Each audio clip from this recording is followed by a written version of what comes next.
Hey guys, and welcome back to my channel. If you're new around here, welcome. My name's Tolu, and on this channel I share content all around personal finance, budgeting, frugal living, and I show you how to live your best life on a budget. So in today's video, guys, what I'm going to be doing is another one of my book reviews. So earlier this year I set myself a challenge of reading one personal finance book every single month. I've since read more than 12 books already, and we're only in October, but one of the books that I read this year that was absolutely amazing was a book called Your Money or Your Life by an author called Vicki Robin, and that book is the book that I'm giving away as part of the prize for my 1000 subscribers giveaway. If you're watching this video after the 15th of October 2020, that competition is now closed, but if you're watching it before that date, then there's still time for you to enter the competition. I'll link it in the description box below. But with that being said, one of the reasons why I decided to include that book in the giveaway is because so far this year it's by far one of the most influential books that I've read. It was a book that I took so much away from, and it really changed my mindset and made me think differently about my relationship with money. When I announced that I was going to be giving that book away as one of the prizes for my 1000 subscriber giveaway, I remembered why I love the book so much. And as I was talking about it, I was like, oh yeah, this book is actually amazing. Like, why have I not done a video telling these guys about it? So I was like, do you know what, let me come back and do the video for you guys. So I did a whole blog post on it when I read the book back in, I think it was February, but I never did a follow-up video about it. But now fast forward to today and I'm like, no, people need to know about this book, because I don't think it's getting the credit that it should be getting, and people are not talking about it the way they should be talking about it. This video is in no way sponsored, by the way, or anything like that. It's just a book that impacted me so much that I'm coming back to tell you guys, because I know that so many of you actually do follow through on my recommendations, and I've heard such great testimonials off the back of these recommendations. So I'm like, do you know what, if I can tell people about this book and it can help them the way it's helped me, then it's a no-brainer really. Why not share that information with you guys? So with that being said, in this video what I'm going to be doing is talking to you all about Your Money or Your Life, telling you all about the book, what I took from it, why I loved it so much, and why I think it will be a great book for you to add to your collection too. If you like watching book reviews, then do me a favor, give this video a big thumbs up and subscribe to my channel if you haven't yet done so. And without further ado, I'm going to get into this book review for you right now.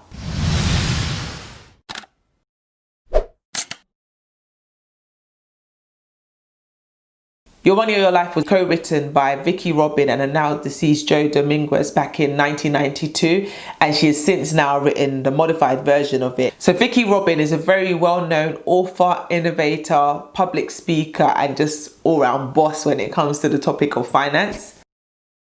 In the opening chapter, Robin explains that in order for you to really start winning with money, you need to change your mindset and the way you view money. You need a whole new mindset, a new way of thinking about money, and a whole new way of seeing money and perceiving it. And she calls this financial independence thinking. FI thinking is basically the process of examining your subconscious thinking and thoughts and beliefs when it comes to money, and the unconscious ways you viewed money without even knowing it. Robin basically explains that unless you're able to actually get to the root cause of your way of thinking about money and really understand what underpins and underlies your money beliefs and your way of handling money, you're never ever going to get to that place of FI, and you're never ever going to actually learn how to master your money properly. Unless you can deliberately and objectively analyze your own roadmap, you're going to forever be stuck in financial dead ends. And when she talks about financial dead ends, these things that she's talking about are things like spending more money than you earn, buying things high and then selling them low, being stuck in a dead end job that you don't like and that you don't want to be at, but finding or seeing no way out. She also talks at length about the 4 FIs, and the 4 FIs that she refers to are financial intelligence. This is where you actually step back from the assumptions that you have about money, actually look at it from an objective standpoint. You have to ask yourself like these deep questions, like, does money really make me happy? Do I actually know how much money is coming in and how much money is going out? The second of these FIs is financial integrity. This is where you actually learn the impact that your spending has on your family and on your environment. The third of the 4 FIs that she talks about is financial independence. Financial independence is when you're freed from the dependence of needing money to live your life. So when you can live your life without needing money, that's when you're financially independent and financially free. And then the fourth and final one of the FIs that she talks about is financial interdependence.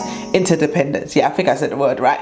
This is where we all need each other. We're all interlinked. We all need each other in some way, shape or form. So the purpose of the 4 FIs that she talks about is to liberate your mind and free you from the consumer culture that plagues society today. She basically says that you need to apply the 4 FIs to the way money flows to you in your life. Robin then goes on to talk about the trap the money trap, should I say. And the money trap is basically the crux and the main hub of the book, and it talks about your relationship with money and how money plays a part in your life today. She uses a term that I've never heard of, jobism. I don't know if any of you have heard that, leave it in the comment section below. But she mentions that jobism is something that a lot of us suffer from. And if you're not familiar with what it is, because I wasn't before I read the book, jobism is basically where you judge somebody based on the type of job that they do and their status within the organization, as opposed to doing what Robin says makes more sense, and that is judging somebody by how fulfilled they are by the job that they do. So not necessarily their title or their status, but how fulfilled they are in doing what they're doing. She goes on to say that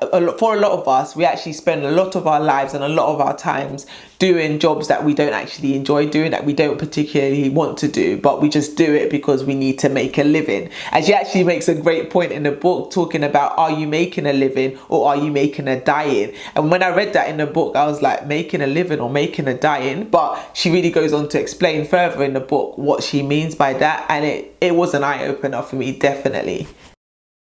In the book, Robin outlines 9 steps for you to actually achieve financial freedom. So I'm going to quickly go through them now. I think the steps that she outlined were amazing, and I think they'll definitely help somebody out there on their own financial journey to achieve financial freedom. So the first step is to make peace with your past. And when I read that, I was just like, wow, that is so true. It's so important to do that, to actually forgive yourself for the past financial mistakes that you've made, and for your attitude towards money, your money mindset, your money scripts, your behavior with money, all of the stuff that you went through that has led you to the point you are at today.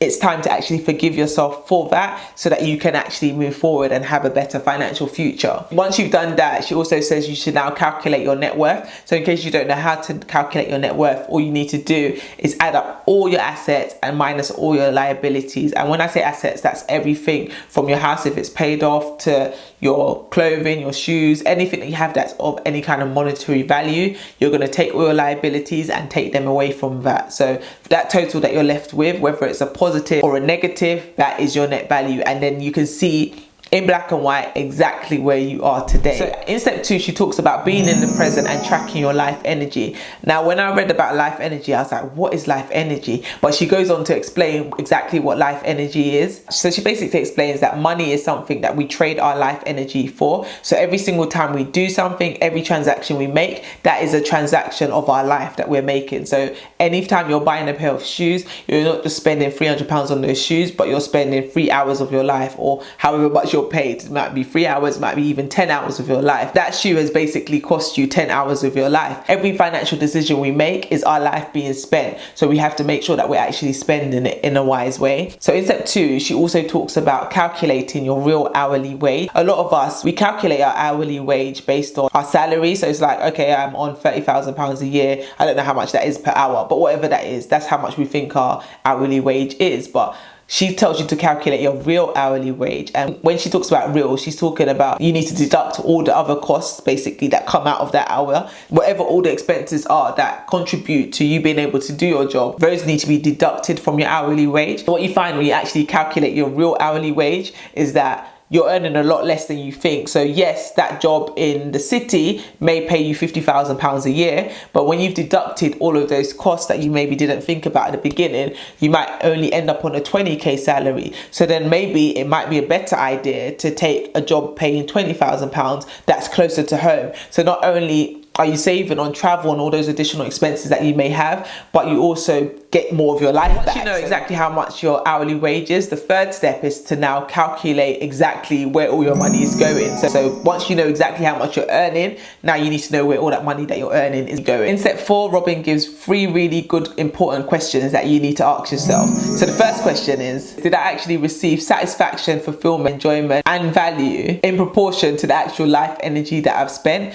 So was it worth it? Was it worth the hours of my life that I spent to make that transaction? Is the expenditure, so the money that I spent, does it align with my values, my core beliefs, and where I'm trying to get to in my future? And the final question is, how would my expenditure actually change if I didn't have to work for money? Step 5 was to make life energy visible. So what Robin recommends is that you should make it visual. So create a vision board. Step 6 is to really value your life energy and minimize your spending. Once you realize how valuable your time really is and how valuable your life is, let that be reflected in your spending patterns and your spending behavior. Step 7 is to value life energy and to maximize your income. Robin basically explains that you're trading your life energy for money, so why not get the most money that you can for your life? I love that about the book, that she brings that balance, because she's not just saying, you know, do any dead-end job because it's only your life energy that you're trading and you want to keep life as simple as possible. She's saying no, maximize your earning potential, but just make sure you're getting the most money for your life energy in which you're trading it for. So step 8 is really that crossover point. So she refers to it as the capital crossover point. She explains that when you follow step 1 to 7, you're already like well on your way to achieving financial freedom. So step 8 is really just introducing you to now invest in that additional income that you now have been able to free up from your budget. And number 9, the final step, just really takes that up a notch. So you take that investing to another level so that you can really start winning with your money and really smash it out of the park.